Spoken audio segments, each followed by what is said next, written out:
I never thought I'd be defending myself from a home invasion. I mean, you hear about it on the news all the time, mostly with older folks who are either physically or mentally incapable of fending off their attackers. Regardless, you have to be crazy to break into the house of an able-bodied young male, especially one with a reputation of being immortal. And in an apartment complex with less than 4 floors, someone was bound to hear you come in. And let me tell you, if you mess with one of the residents, you messed with all of them. Other people who heard Lucina's screams popped their heads out their doors, staring at one another and wondering what the heck was going on. They see me too, gunning it up the stairs faster than the elevator could move. In all my years of living here, I've never took the chance to learn any of their names, but they all know me as the black-winged angel boy who always stays out until after curfew. They were also under the impression that my involvement was something normally meant bad news. It was a pretty good assumption, I'll give them that. I reached the knob and shoved into the room, raising my fist to bring it down on the first punk in my way. To my surprise, the hall was empty, and I thought the entire apartment was too, had not a certain pansy numbskull come flailing through my field of vision. I'm sorry! Pitt squeals as he stampedes across the living room, a white towel wrapped over his eyes. He collides with the couch, flipping over it and landing on his backside on the other side. If this was any other situation, I probably would have laughed my butt off, but this crazy stunt just felt more confusing, if anything. What the heck is going on here? I shout as I storm over to Pitt and yank my towel off his head, revealing his beet-red face. Dark? He replies frantically. Oh, thank heavens. I thought I walked in the wrong room. He pulls himself up, a few feathers dropping from him in the chaos. What are you talking about? There's someone in the bathroom using our shower. I thought it was you, but when I knocked and you didn't answer, I opened the door and... He stopped mid-sentence, a sudden realization dawning on him. Oh my god. I just saw a naked girl. Lady Palatine will never forgive me for this. He immediately drops the conversations and dashes to the shrine in the hall, falling to his knees and begging his goddess for forgiveness. As you were probably suspecting, I'm not surprised in the slightest. Her reaction is kind of amusing, to say the least. It turns out that Pitt had accidentally stumbled upon Lucina in the shower, expecting me to be the only one home. This is normally the case on practically any other day of the year. However, I made the mistake of inviting Lucina as a last-minute decision. He wasn't expecting anyone to be over, and he certainly wasn't expecting to see a stranger in the nude. Palatine would probably give him 40 lashes for that one. I noticed Lucina suddenly creep up next to me, dressed in a large black t-shirt and shorts that I had given her after dinner. Just some extra hand-me-downs that I found in my closet, a little too big for the likes of Pitt or myself, but they'll do until I retrieve the clothes that I had absent-mindedly left on the bottom floor. She's looking much better now, although she fails to hide the embarrassment on her face. I'm sorry, she says. It was totally an accident. Yeah, I figured, I replied, but it's fine. It's not every day that I get to seem like this. In the midst of Pitt's groveling, a few neighbors from the lower floors poked their heads in curiously. Upon noticing Pitt, however, most of them were just weirded out. I kindly explained to them what happened. In other words, I told them to get lost, and fortunately, it's enough to disperse them back to their rooms for the night. I'm expecting a few of them to question me about it, though, if I do just so happen to run into them again tomorrow. Pitt ended up praying to his goddess for over 5 minutes before finally getting off the ground so that I could explain the situation. The rain hadn't let up at all since we arrived, and it was showing on him through his hair and uniform. When he did eventually realize that Lucina was no stranger, his attitude did a complete 180, and the next thing I knew, both Lucina and I were seated in the living room while Pitt ran to the kitchen to boil some tea. I had to admit, it was a nice thought, considering it was still pouring rain outside.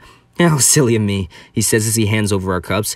I should have known that you were one of my brother's co-workers. I mean, he talks about you all the time. He does? Replies Lucina, curiously as her eyes glance over at me. I twiddle my thumbs as Pitt fills up my teacup, distracted and somewhat jealous of his hospitality skills. Yeah, you're Falcon, right? Of all of my co-workers, Lucina is the one that I have never once mentioned to Pitt. I didn't even tell him about the managerial position that DDD so kindly bestowed upon me. But in hindsight, that whole thing was a joke. Lucina and I are practically equal in terms of rank. Her name's Lucina and she's new at the store, I explain awkwardly. She's the partner that they assigned me. Don't sound too excited there, she jokes. You might accidentally cock a smile. It sure sounds like you've gotten used to him, says Pitt. I'm just glad that Dark Pitt has a new friend here. I mean, I think he was getting kind of lonely at the comic store. I glare at him, just like all the other times he talks about me like I'm a child. I want to say something in retaliation, but for some reason I can't. If it were just him and me one-on-one, he'd probably be left crying in the corner by now, but with Lucina here, I'm forced to watch my tongue. By the way, Pitt says sheepishly, I'm sorry about what happened earlier. I wasn't trying to, you know. Oh, no, it's okay, replies Lucina. Yeah, I just wasn't expecting anyone else to be here. We don't get visitors very often. Can we not talk about it? Oh, yeah, of course. Sorry. His attempt at rectifying his clumsy mistake makes me cringe, but I remained a blank slate. I'm more impressed that Lucina decided to stay here after being caught in the nude like that. Then again, I still have her clothes in my possession, clumped in a calamity of fabric just down the hall in a broken laundry basket. There's some more mindless chatter to follow this, but half of it I missed due to my constant zoning out. My head's feeling a little fuzzy, likely aftershocks from all the excitement from today. Funnily enough, I get to relive the events from this morning, listening to Lucina talk about the robbery from last night, followed by the resulting crime scene this morning. Needless to say, Pitt is shocked, but still as confused as we were when we discovered that nothing in the store had been stolen. He's eating up everything, word for word, and then when she gets to the part about the malicious intent initiated, he practically hops from his seat to rummage through the recycling bin. "They were in the paper a few days ago," he exclaims. "They must have been the ones responsible for the break-ins from last week." "That's what the police chief told us," replies Lucina. "They've been trying to track them down, but in the meantime, they've told us to be careful if we're outside after dark." She looks at me while Pitt skims over the article in the paper, a worrisome glance that appears to ask if it's okay to mention what happened tonight.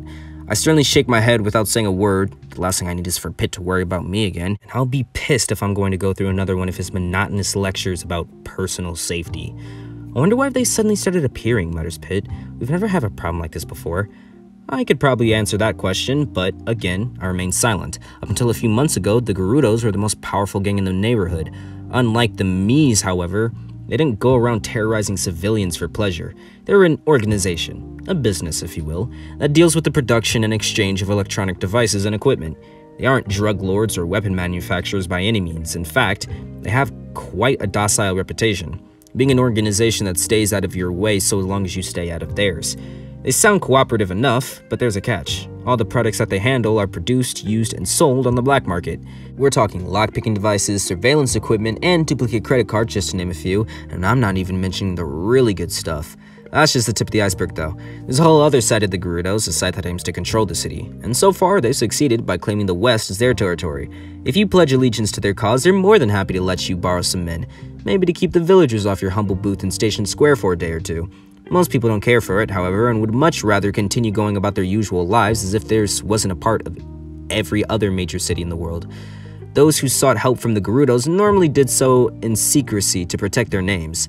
That was my job at one point, acting as some sort of vigilante so as long as the pay was good. Most of the time, I just enforced the rules. I kept every other gang in the area in check, while at the same time making friends with people who wished to be under strict umbrella of the Gerudos. Sure, the risk factor was high, but nothing could ever beat the thrill nor the freedom of going out at night and prowling. My absence has brought more problems to the group than I thought, however. For now, rival gangs has started popping up all over the city. Names come and go like the wind, but the Malicious Intent Initiative has proven to be one of the most annoying and dangerous gangs in the district. The fact that all their members are anonymous makes them a threat. And although they don't look so tough on their own, tonight certainly taught me that they can be devastating in packs. As a member of Gerudo, it's my job to investigate this terrorist group and somehow put a stop to them. They might have a no-brainer for the Kuro for the 2 weeks ago, but the police and now Popstar Comics have gotten involved as well, and I can't afford to make any rash decisions. Lucina and Pitt continue to talk about the me thing, but neither of them can hit the nail on the head. Pitt's theory is that the rising rate of unemployment has caused some people to turn to crime, thus resulting in the sudden influx of street gangs. It's not a bad guess, but he forgets that the Malicious Intent Initiative doesn't have any form of income, not as far as we know at least. Lucina is convinced that similarly they are composed of homeless people who had no choice in the matter, but I already know that she has some issues for that dig far back to her roots. It's kind of funny seeing them talk like this.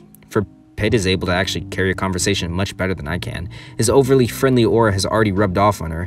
It's always weird for me to see Pitt engaging with something that isn't his religion. Normally our discussions end with him either yelling at me or me yelling at him. But here in the living room, he was talking and acting like a completely regular person. "You know, I think I know you from somewhere," Lucina says to my brother. "You work for the Paratrooper Post, right?" Pitt's eyes seemingly light up at the mention of his workplace. I take it that he rarely ever got to talk about it, since I sure am not interested. "Yes, as a matter of fact I do," exclaims Pitt excitedly. "I'm one of the paper boys in the city.